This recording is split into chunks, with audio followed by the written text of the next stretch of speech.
मैं ये कह रही हूँ कि निसर्ग अधिकारी जैसे कोई एथिकल हैकर उसे हैक कर रहा है और उसकी पोल खोल रहा है। यही काम जो एथिकल नहीं है वो कर लेगा तो फिर क्या कर रहा होगा अंदर बैठ के?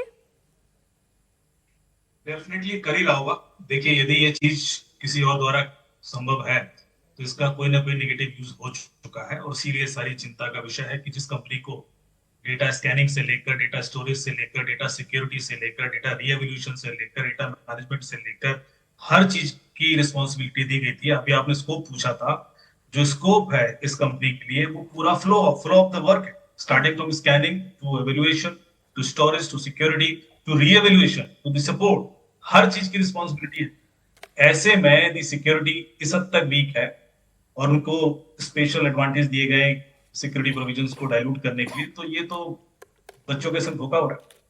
क्योंकि 3 तरीके से कोई भी हैकर किसी सिस्टम को टारगेट करता है। हम उसको बोलते हैं CIA ट्रायज, कॉन्फिडेंशियलिटी ब्रीच कर ले, सिस्टम में घुसे डेटा चुरा ले, इसको बोलते हैं कॉन्फिडेंशियलिटी ब्रीच। इंटीग्रिटी ब्रीच कर ले कि उसमें घुसे और उसका डेटा बदल दे।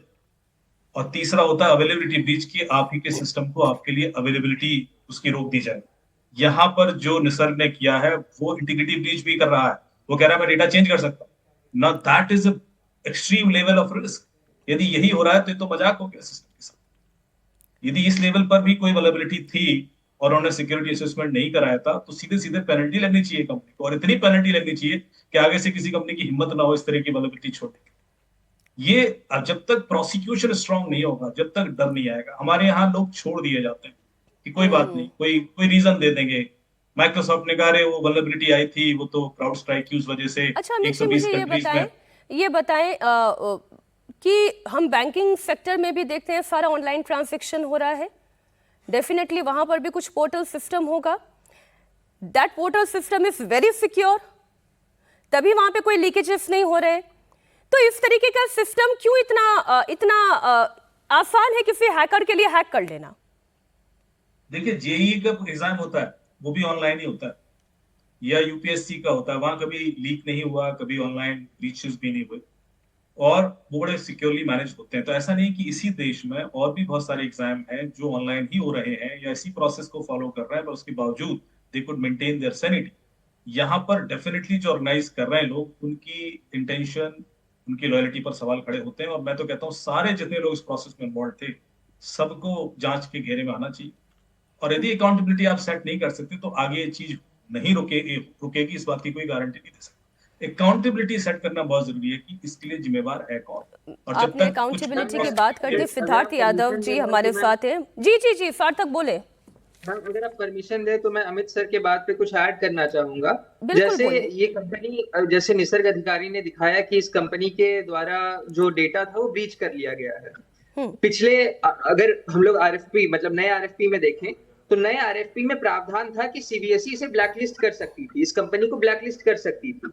लेकिन एक कॉरिगेंडम इशू करके 20 सितंबर को सीबीएसई ने अपने से पावर छीन लिया कि डेटा ब्रीच के चक्कर में इस कंपनी को ब्लैकलिस्ट किया जा सके। ठीक, सीबीएसई को ये जवाब देना चाहिए कि उन्होंने ऐसा क्यों किया। Thank you ma'am. Thank you सार्थक, आप रहे हमारे साथ। सिद्धार्थ जी, बात अकाउंटेबिलिटी की हो रही है और मुझे नहीं लगता था कि मैं कभी ये खड़े होकर नेशनल चैनल पे, इंडिया टीवी पे खड़े होकर ये कहूंगी कि सीबीएसई हैकर्स को थैंक यू कह रही है। छात्र जो है वो हैकर्स को थैंक यू कह रहे हैं।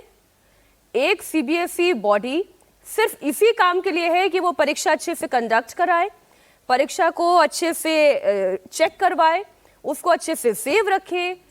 अब छात्रों के भविष्य के साथ खिलवाड़ हो रहा है और 17-18 साल के बच्चे बता रहे हैं कि ये हो रहा है और कोई अकाउंटेबिलिटी नहीं है। थैंक यू कह के सीबीएसई, और आज मैं पोर्टल को कितनी बार एक्सेस कर चुकी है, पोर्टल आज भी काम नहीं कर रहा है। कैसे रीवैल्यूएशन होगा? सीबीएसई कैसे करेगा?